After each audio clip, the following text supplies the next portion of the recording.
नरेंद्र मोदी जी ने 500 साल का कलंक उस चंद सेकंडों में मिटा करके भगवान राम के अयोध्या में प्राण प्रतिष्ठा करने का काम किया।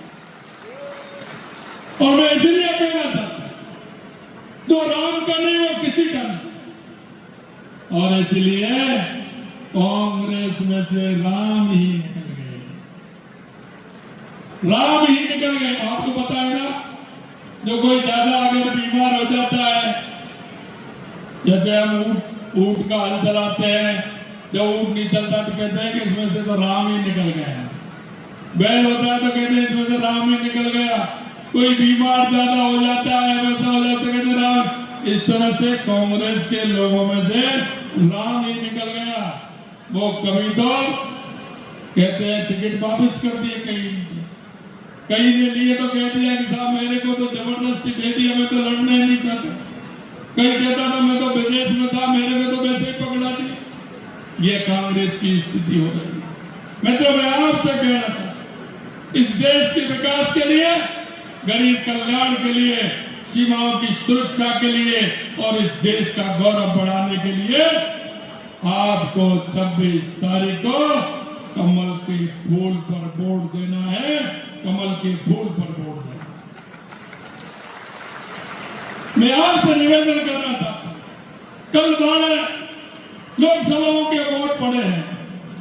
मैं आपको कहना चाहता हूं, और 12 की 12 लोकसभा भारतीय जनता पार्टी जीतेगी, भारतीय जनता पार्टी जीतेगी। और आने वाले 26 तारीख को 13 लोकसभाओं के चुनाव हो रहे हैं।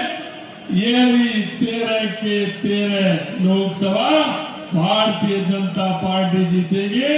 25 कमल के फूल राजस्थान से जाएंगे और देश के यशस्वी प्रधानमंत्री नरेंद्र मोदी जी को 25 खिले हुए कमल के फूल भेंट करेंगे उनको, कि राजस्थान ने फिर तीसरी बार 25 कमल के फूल देश के यशस्वी प्रधानमंत्री नरेंद्र मोदी जी को तीसरी बार प्रधानमंत्री बनाने के लिए राजस्थान से 25 कमल के फूल आए।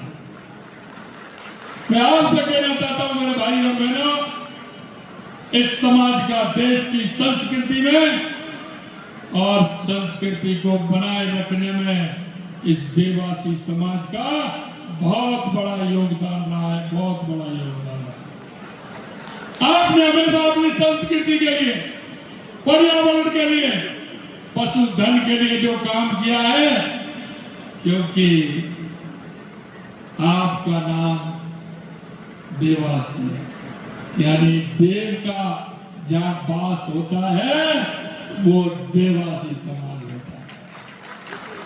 जब भगवान का वास होता है मां देवासी समाज होता है।